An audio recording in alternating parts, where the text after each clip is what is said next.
Up next on Lion TV, we have Maddie Anderson telling us all about the changes to the ACTs, along with Dalton Pinkerton talking about a popular video game that was turned into a show. Amy, Brody Vickery here to give you the latest information about the SEC Championship. All this and more, Lion TV starts now.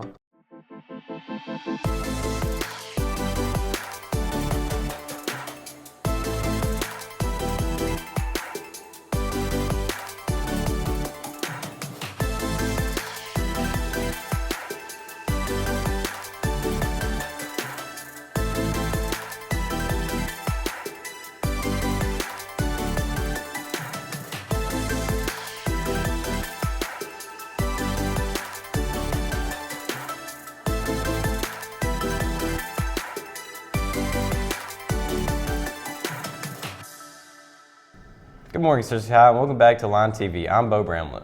And I'm Jayla Chase. Now let's start this Wednesday with some announcements. The cafeteria microwave will only be available for use by students during breakfast until 8:15 a.m. and during lunch until 1 p.m.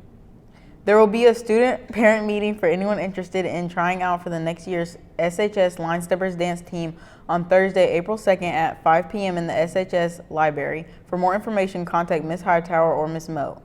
Searcy High School will be offering acupuncture spring testing on March 17th, 18th, and 19th. Both AM and PM sessions available.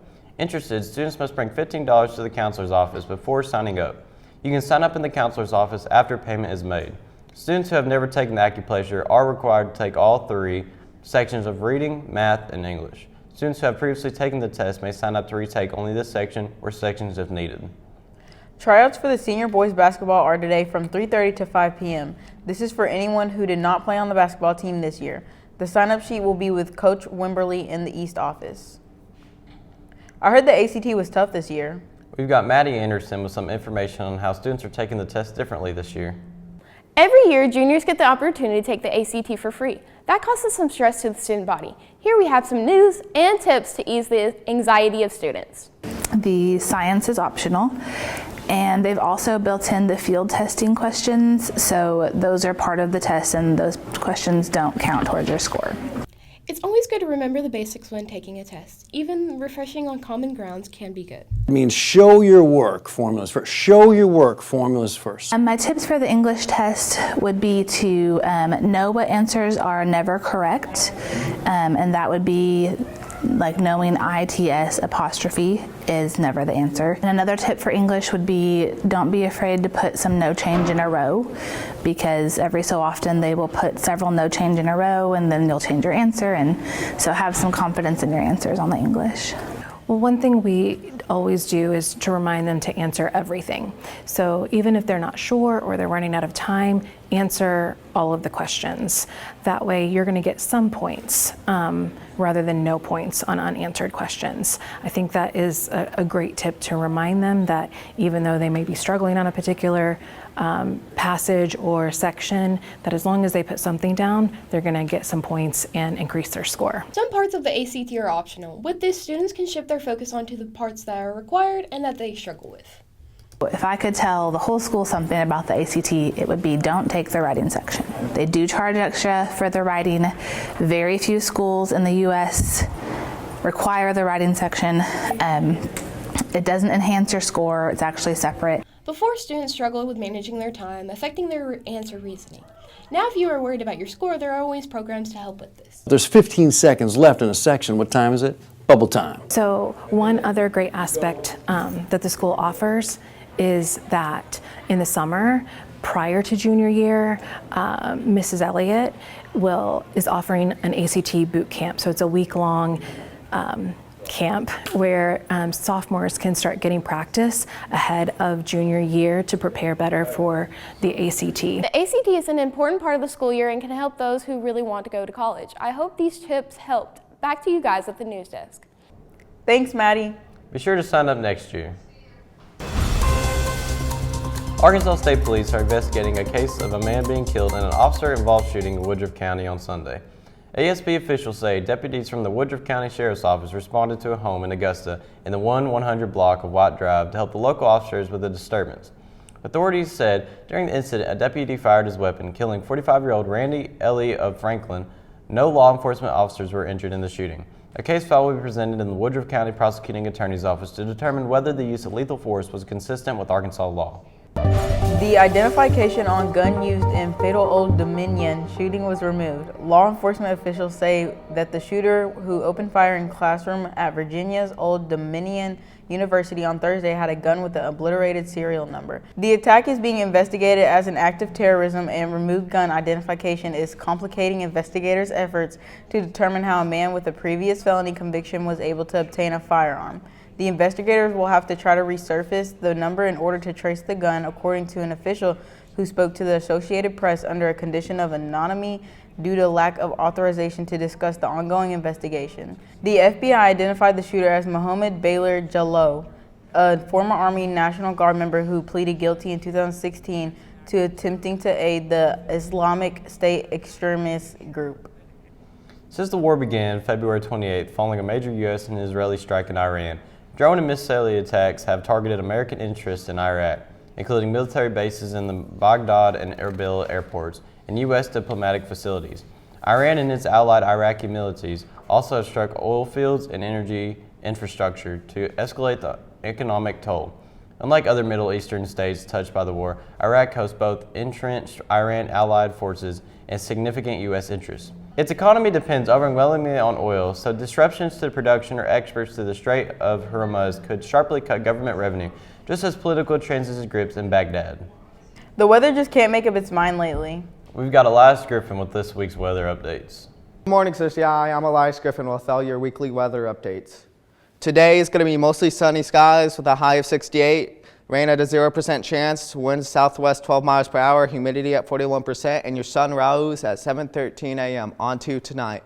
Tonight's going to be mostly cloudy skies with a low of 44, rain at 67% chance, winds south-southwest 7 miles per hour, humidity at 71%, and your sunset at 7:16 p.m. On to the almanac. The last 7 days average a high of 78, low of 33. Monthly average of precipitation 5.07 inches, and your month to date 1.76 inches. On to the 5cast. Thursday will be sunny skies with a high of 80 degrees, low of 53 degrees with a 7% chance of rain. Friday will be mostly sunny skies with a high of 86 degrees, low of 58 degrees, 7% chance of rain. Saturday it'll be sunny skies with a high of 87 degrees, low of 58 degrees with a 6% chance of rain. Sunday will be sunny skies with an 85 degree high, 58 degree low, and a 5% chance of rain.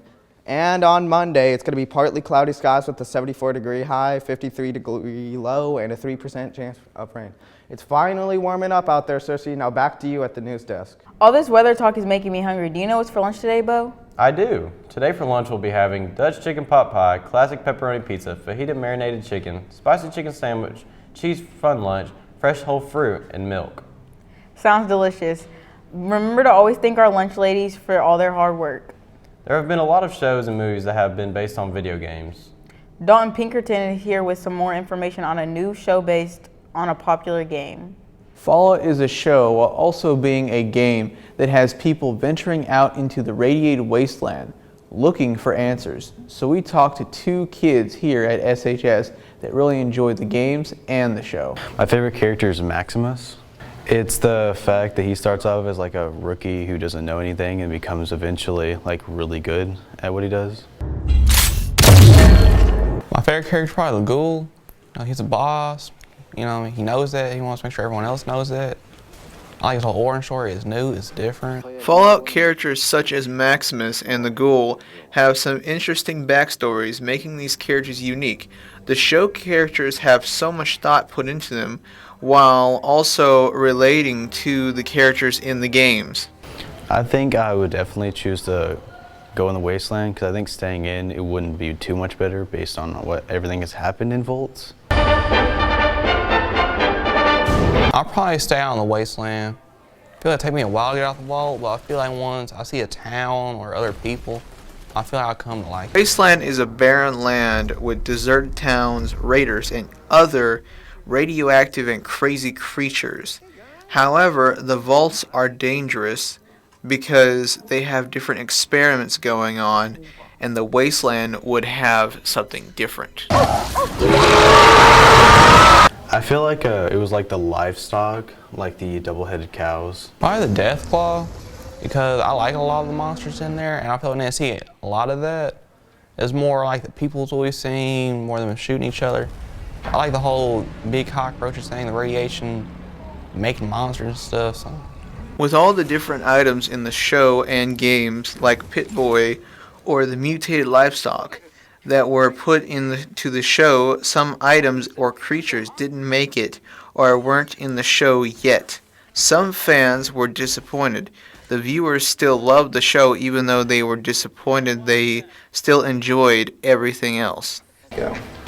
I think it would be the dog meat if I were to have to choose between them on the way, but I think I would like to start with the ghoul. Probably dog meat because I feel like the ghoul is like a loose cannon and I don't think I'll survive very long being right next to him.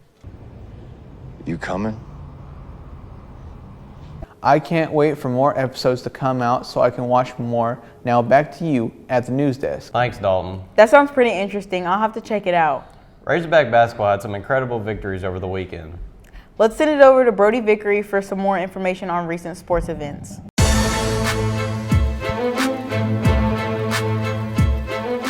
Happy Wednesday, Sussy High. I'm Brody Vickery, and let's take a look at some sports announcements for this week. Our Sussy soccer boys team took on Greene County Tech last Thursday, where they went to have a really impressive game where they took down Golden Eagles 7-0. They face off against West Memphis tomorrow at Lions Stadium. Make sure to come out and support your Lions. The girls soccer team also faced off against Greene County Tech last Thursday, where they also set out the Golden Eagles winning 5-0. Come support Lady Lions tomorrow at Lions Stadium as they face off against West Memphis. Our Sussy baseball team had a game against Marion last night, where we will bring you highlights later on in the week. Moving on to national sports, we begin with college basketball, where the Arkansas Razorbacks faced off against the Vanderbilt Commandos in the SEC Championship in this past Sunday. This was a high-intensity matchup with a title on the line, and both teams came ready to compete. Arkansas showed strong defensive intensity early, forcing turnovers and turning them into fast-break opportunities. Vanderbilt, however, stayed composed and relied on efficient shooting to keep the game close. As the second half went on, Arkansas began to take better control with better rebounding and ball movement, creating open looks and capitalizing on them. Vanderbilt made a late push, cutting the lead and adding pressure in the final minutes, but Arkansas held steady at the free throw line and managed the clock out. In the end, the Razorbacks secured the SEC Championship with a complete team performance, showing White had been one of the most consistent teams in the conference this season. Thus, shifting to the NBA, the Dallas Mavericks hosted the Cleveland Cavaliers on March 15th. The game quickly turned into a dominant showing by Cleveland. The Cavaliers came out aggressive, setting the tone earlier with strong offensive execution and fast-paced play. They built a significant lead in the first quarter and never looked back. Cleveland's offense was balanced with multiple players contributing and moving the ball efficiently. On the other side, Dallas struggled to keep up and defensively and had difficulty slowing down. Cleveland's scoring runs, despite some individual efforts of Maverick players, they were unable to close the gap as the game progressed. By the final quarter, the Cavaliers had a full control finishing with a convincing win on the road. It was a statement performance for Cleveland, highlighting the ability to dominate both ends of the floor. Well, that's all the sports updates I have for you now, Cersei. Now back to you guys at the news desk. Thanks, Brody. We'll see how far Arkansas makes it in the tournament. Well, that's all the time we have for you today, Cersei. Don't forget to subscribe to our YouTube channel at Cersei High Line TV. And follow us on X at Line TV, Instagram at Cersei Line TV, and on Facebook at Cersei High Line TV. Signing off, I'm Bo Bramlett. And I'm Jayla Chase. See you on Friday, Cersei.